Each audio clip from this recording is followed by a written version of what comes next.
Vamos falar de impulso e quantidade de movimento. Professor, essas coisas são de energia? Não, é um outro tópico agora, tá?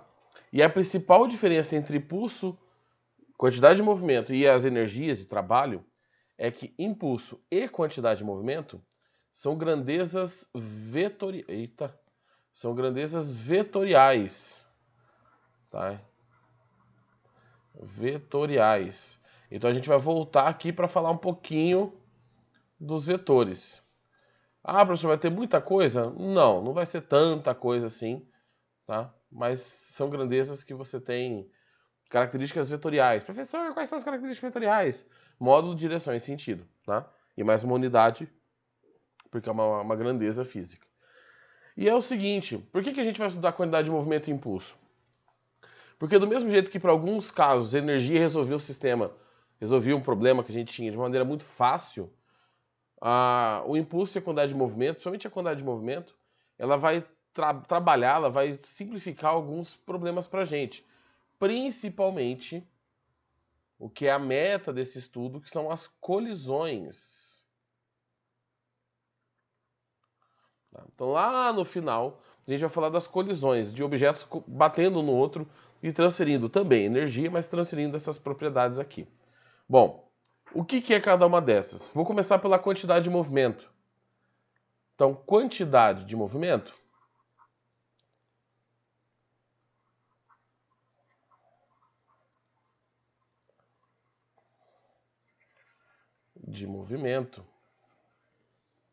tá? Ela vai ser definida como a massa vezes a velocidade.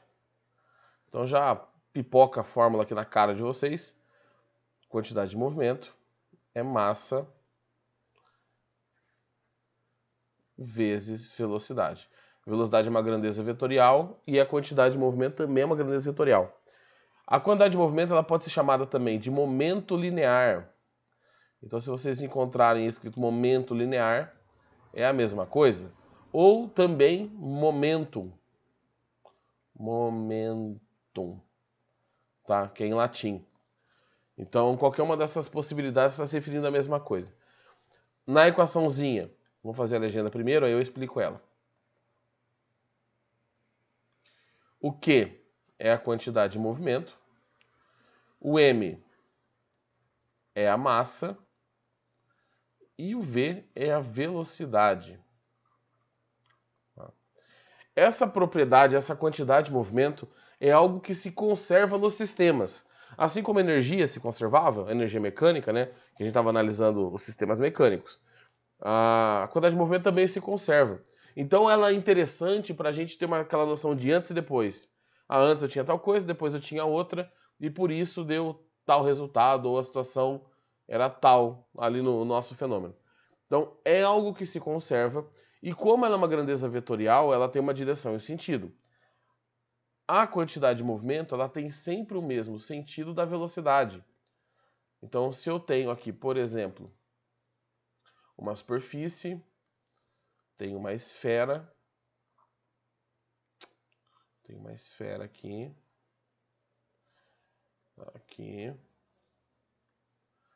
Essa esfera tem uma velocidade para a direita, por exemplo.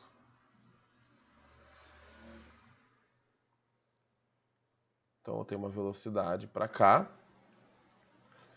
E a quantidade de movimento desse objeto vai depender do valor da velocidade multiplicado pela massa. E também estará apontando para o lado direito. Eu só não vou fazer em cima da minha esfera ali para não ficar complicado para vocês entenderem. Aqui eu tenho a quantidade de movimento. Então, como eu tenho uma grandeza vetorial, eu vou ter que estabelecer um referencial para falar o que é positivo e negativo. Por exemplo, tudo que vai para a direita é positivo, tudo que vai para a esquerda é negativo, tá? E assim por diante. Então, aqui nós precisamos adotar um referencial. Deixa eu dar uma apagadinha aqui nesse referencial. Então, no meu desenho, só para exemplificar, esse meu referencial, oh meu Deus, esse meu referencial vai estar para a direita. Então, tudo que for para a direita é positivo. Professor, eu sou obrigado a escolher esse referencial?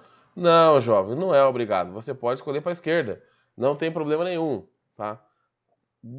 Escolha o que você acha que é mais fácil. Então, a quantidade de movimento é uma propriedade dos corpos que estão em movimento, né? Ela surge não, mas ela se desenvolve junto com o conceito de inércia. Então, a quantidade de movimento é meio que uma justificativa para a inércia durante um tempo ali pré-Newton. Depois o Newton usa essa ideia de quantidade de movimento, de momentum, né, que ele chamava, para justificar o movimento dos corpos. E o que é o impulso? O impulso é uma coisa mais simples, né? Porque o impulso é até uma palavra que a gente usa no dia a dia. Ou usamos de vez em quando. No dia a dia eu não sei, mas de vez em quando. Então, o impulso. O impulso é a ação da força em um corpo. Só que relacionada ao tempo. Por quê? Porque força vezes distância é trabalho. Tá? O impulso, ele tem uma fórmula um pouquinho diferente. O impulso é força vezes o tempo. E também é uma grandeza vetorial. Então, para onde a força está, o impulso está apontando também. Então, vamos fazer a legendinha aqui. Impulso e F é a força e ΔT é o tempo. Quando eu estou falando do impulso, eu estou falando do efeito da força. Quando eu falo de força, é a interação dos corpos. A aceleração, por exemplo, é também um efeito da força. É o resultado de uma combinação de forças ali dentro. Vocês vão ver na aula da semana que vem, provavelmente, que essas duas coisas aqui, elas formam a segunda lei de Newton. A segunda lei de Newton vem dessas duas coisinhas aqui. As unidades. Bom, a unidade de massa é quilograma. De velocidade, metros por segundo. De tempo, segundos. De força, newtons. De impulso, aí que começa a complicar um pouquinho. Porque impulso pode ser newton vezes segundo ou quilograma metros por segundo. Tá? A mesma coisa para a quantidade de movimento. Quantidade de movimento pode ser newton vezes segundo ou quilograma metro por segundo. Então, se elas têm a mesma unidade, a gente pode comparar essas duas, né? Porque a gente só pode comparar coisas iguais. Eu não posso comparar uma laranja com uma banana. Ah, tá, as duas são frutas, mas se eu tenho uma laranja e uma banana e eu somo as duas, eu tenho uma laranja e uma banana. A não ser que eu reagrupe elas. Então, vamos pensar em situações aqui hipotéticas. Se o objeto... Vou fazer 3 exemplos pequenininhos aqui,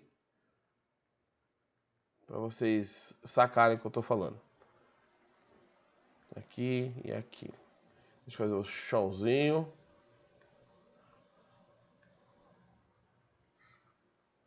Aqui. Aqui. E aqui. Então, vou colocar bolinha, bolinha. Bolinha e bolinha. No primeiro caso, eu tenho uma velocidade para a direita. Opa. No caso aqui de baixo. No segundo caso, eu tenho uma velocidade para a esquerda. E no terceiro caso, eu tenho uma velocidade para a direita de novo. Então aqui eu tenho as velocidades.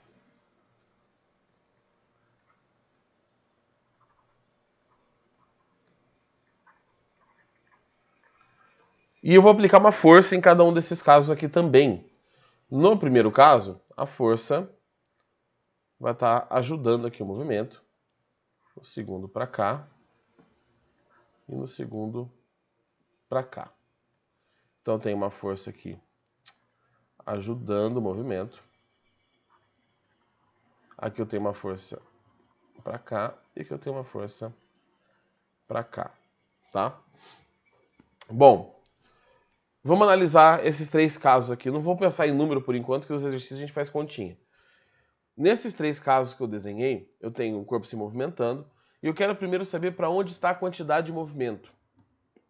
Tá? Nesse caso aqui de baixo, que eu estou passando aqui o mouse, aqui, o cursor, para que lado está a quantidade de movimento? Para cima, para baixo, para a esquerda ou para a direita? Aqui embaixo. Tá? Me respondam, fazendo favor. Ou tentem, pelo menos, né?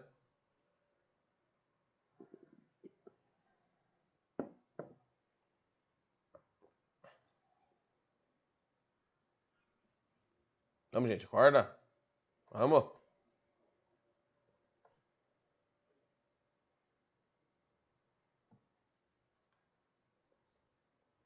Bom, aqui embaixo, já que ninguém falou nada, a quantidade de movimento está para a direita, porque a velocidade está para a direita. Deixa eu fazer para frente aqui. No caso aqui de cima, nesse aqui, ó, a quantidade de movimento está para a esquerda, porque a velocidade está para a esquerda. E no caso de baixo, a quantidade de movimento volta a estar para a direita, porque a velocidade está para a direita. Então a quantidade de movimento está sempre a favor, no mesmo sentido, da velocidade, porque ela está associada ao movimento, está associada à velocidade. E a força? O que a força está fazendo em cada um dos casos? Nesse caso de baixo aqui, tá? Nesse caso aqui, ela está aumentando a velocidade. Ela está ajudando o movimento. Então aqui eu tenho um aumento da velocidade. Vou fazer assim, ó, um ΔV maior que zero. Então essa força está ajudando o movimento. Se a gente estivesse pensando no trabalho, seria uma força motora, mas aqui a gente não está falando de trabalho. Então, velocidade maior que zero, tá? Variação da velocidade maior que zero. Essa força, ela é positiva em relação ao movimento. Ela está somando velocidade, está resultando no aumento da velocidade. Essa aqui, tá? Intermediária aqui em cima, a força está contrária ao movimento. Então a tendência é que a velocidade diminua, que a variação de velocidade seja menor do que zero, um número negativo. E essa força tem um sinal associado negativo. Por quê? Porque normalmente a gente pega a velocidade como padrão para o nosso referencial. Então, para onde o corpo está indo, a gente chama que a velocidade fala que o referencial é positivo. E aqui no último, a variação de velocidade é maior do que zero, porque a força... Opa, desculpa. É menor do que zero, né? É menor do que zero. Eu tinha feito certo. É menor do que zero, porque a força está contrária ao movimento. Então a força está atrapalhando, a velocidade está diminuindo. Tá? E nesse caso, a força também, a gente vai atribuir um sinal negativo. Professor, mas se eu quiser colocar o sinal positivo para a força e colocar o sinal negativo para a velocidade? Pode ser, nada impede. Só que fica meio estranho, né? Falar bem certinho, fica meio estranho. Bom, tempo para copiar, vocês querem? Não precisa? Pode continuar. Beleza. Deixa eu só ver aqui se a galera chegou. Não chegou quem eu precisava falar. Bom, então vamos tocar em frente. A primeira questão da apostila de vocês. A página, gente, eu não anotei. É que a minha apostila não está aberta aqui. Mas é na parte de quantidade de movimento e impulso. Tá? Se alguém achar a página aí, eu agradeço. Se quiser compartilhar com nós aqui.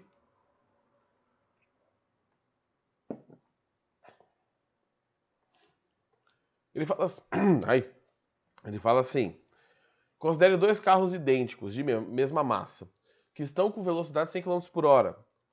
Podemos afirmar que esses carros têm a mesma quantidade de movimento? Então eu tenho uma quantidade de movimento, que é massa vezes velocidade. Aí ele fala que a massa é a mesma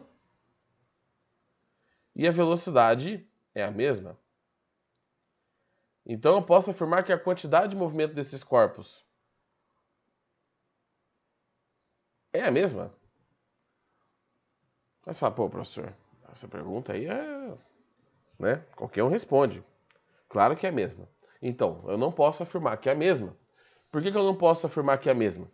Porque a velocidade é uma grandeza vetorial e ele só passou o valor da velocidade. A quantidade de movimento é uma grandeza vetorial. Então, se eu tenho dois corpos, por exemplo, aqui eu tenho o corpo 1 e aqui eu tenho o corpo 2. Se as massas são iguais e um desses corpos se movimenta para cá com 100 km por hora. Espera aí. Tá? E o outro para cá com 100 km por hora, as quantidades de movimento não são iguais completamente. Elas são iguais apenas em valor. Então, podemos afirmar que essas quantidades de movimento são iguais? Não, não podemos afirmar. Tá? Então, vou colocar aqui a resposta. Não. Tá? Pois não sabemos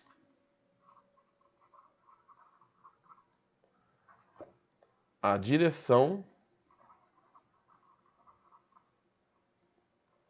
e sentido da velocidade. O que você pode falar aqui é que elas têm o mesmo valor. Aí beleza. Aí você pode afirmar, porque aí massa vezes velocidade vai dar a mesma conta. Agora falar que as quantidades de movimento são totalmente iguais, não, porque é uma grandeza vetorial, então você tem que saber direção e sentido. Tá?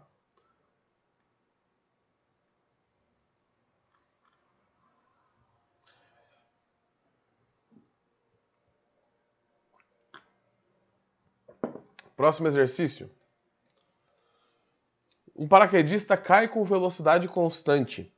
Durante a queda, podemos afirmar que permanecem constantes. Tá, bom, vamos lá. Ele está caindo com velocidade constante. Então a velocidade dele é constante. Se a velocidade dele é constante, eu já sei o que é constante. Que a energia cinética é constante, que a massa vezes a velocidade ao quadrado, e que a quantidade de movimento é constante. Por quê? Porque é massa vezes velocidade e ele está indo sempre para baixo. Então a direção da velocidade é sempre a mesma.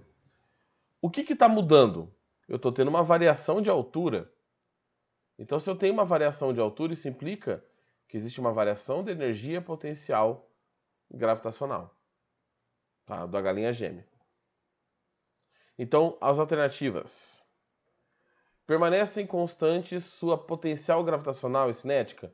Não, a potencial gravitacional não permanece constante.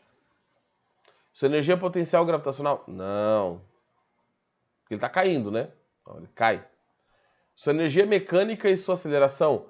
Não, porque ele cai com velocidade constante, mas aí tá bom, a aceleração pode valer zero. Mas a energia mecânica não. Porque se ele está caindo, a tendência é que ele ficasse cada vez mais rápido. Se ele não está ficando mais rápido, é porque tem atrito. Então aqui eu não posso falar da energia mecânica, porque nesse sistema aqui eu tenho atrito com o ar. Por isso que ele cai com a velocidade constante. Que é o que faz o paraquedas funcionar, por sinal, né? Sua energia cinética e sua quantidade de movimento? Correto. Sua potencial gravitacional e sua quantidade de movimento? Não.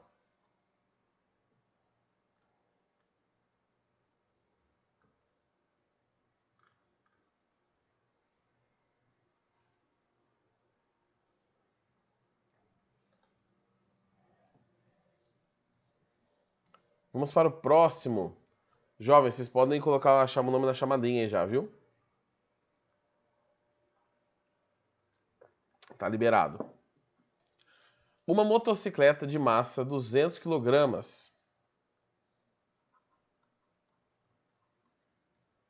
se desloca com velocidade de 72 km por hora. Calcule a quantidade de movimento. Aqui ele pede o módulo, ó, o módulo, o valor. Então eu não estou preocupado com direção e sentido, é só fazer a continha mesmo. Então, quantidade de movimento, massa vezes velocidade. A massa é 200 kg, só que a velocidade está em km por hora. Eu vou transformar isso em metros por segundo. Eu vou dividir por 3,6 e aí a velocidade vai dar 20 metros por segundo. Então, a quantidade de movimento é de 4.000 kg metro por segundo, ou Newton vezes segundo. São duas unidades equivalentes, qualquer uma das duas funciona. Você pode usar qualquer uma das duas. Normalmente, para a quantidade de movimento, a gente usa quilograma metros por segundo, mas tá? Porque a massa é quilograma, a velocidade é metros por segundo, mas as duas são iguais, não muda nada. Ô professor, mas vai ser Faz desse jeito aí toda hora? Então, gente, isso aqui é igual a energia quando vocês estavam estudando no começo. Quando vocês estavam no comecinho do estudo de energia, vocês viram cinética, potencial e calculava só a cinética, só a potencial. No final, vocês estavam falando de sistemas. Aqui é a mesma ideia. Você vai começar com a parte simples para depois extrapolar para a parte mais complicada. O exercício 4. Uma esfera de 2 kg é solta de uma altura de 3,2 metros. Considerando que não existam forças dissipativas, energia mecânica inicial é igual a energia mecânica final. Determine o módulo da quantidade de movimento no momento que ela atinge o solo. Bom, a esfera está caindo. Mas, professor, energia? Exatamente. Quando ela está lá em cima, ela tem a galinha geme. Quando ela está aqui embaixo, ela tem cinética. Bom, vou simplificar aqui as massas, que eu não vou precisar. A altura que ela cai é 3,2, a gravidade é 10. Velocidade eu quero, dividido por 2. Então dá 32 vezes 2, v quadrado. V quadrado dá 64. Então V dá 8 metros por segundo. Só que não é isso que ele quer. Ele quer a quantidade de movimento. Então a quantidade de movimento é massa vezes velocidade. A massa vale 2 kg e a velocidade é 8. Então dá 16 kg metro por segundo. Tá? De novo, bem sossegado nesse começo. Bem tranquilo.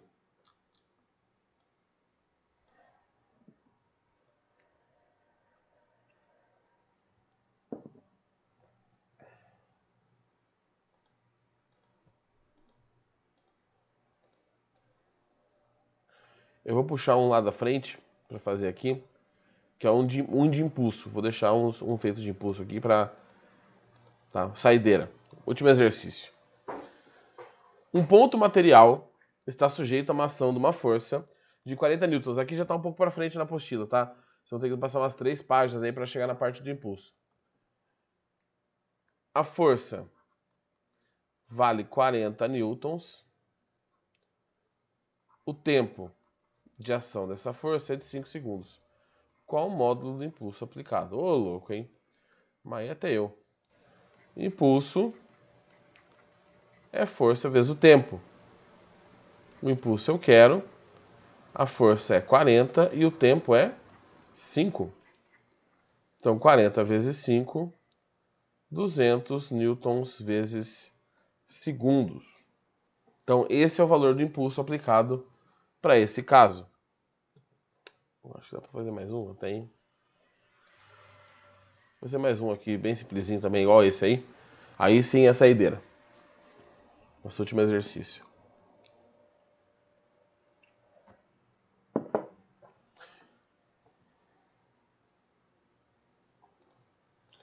Que é o exercício 3. O impulso de uma força que atua durante 6 segundos tem intensidade. O impulso tem intensidade de 96 newtons vezes segundo.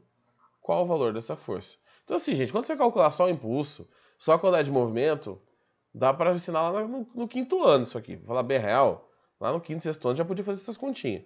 Tá, então, é só pegar. Quando tá solto assim, é só essa informação. Claro que nos sistemas dá uma complicadinha, fica mais divertido. O impulso é 96, a força eu quero e o tempo é 6. Então, 96 dividido por 6. Tá? Aqui, se você dividir, vai dar 16. 16 newtons é o valor desta força. Tá bom? Então, nessa aula de introdução ao impulso e à quantidade de movimento, era isso que a gente precisava falar, que eu precisava falar para vocês. Quem não fez a processual, gente, que eu dei o recado e não mandou mensagem ainda, porque meu celular está aqui, eu não estou vendo ele agora, me manda, fazendo favor, tá? Se alguém encontrar assim, né? Tá trocando ideia com o Fernando e com a Emily, por favor, avisem eles para eles mandarem mensagem para mim também no WhatsApp, tá bom? Porque nós não temos mais aula ao vivo, então vai ficar complicado eu achar vocês por aí. Mas, jovens, é isso. Boas aulas aí no dia, bons estudos. E nós nos vemos ao vivo na semana que vem. A aula do Renan já tá lá para vocês. A minha aula amanhã vai ser de resolução de exercícios, tá bom? Então, jovens, boas aulas. Ânimo. E vamos acordar para a próxima aula, hein? Porque aula assim não rende nada para vocês. Ficar todo mundo quieto, sem falar nada. Então, jovens, falou. Até mais.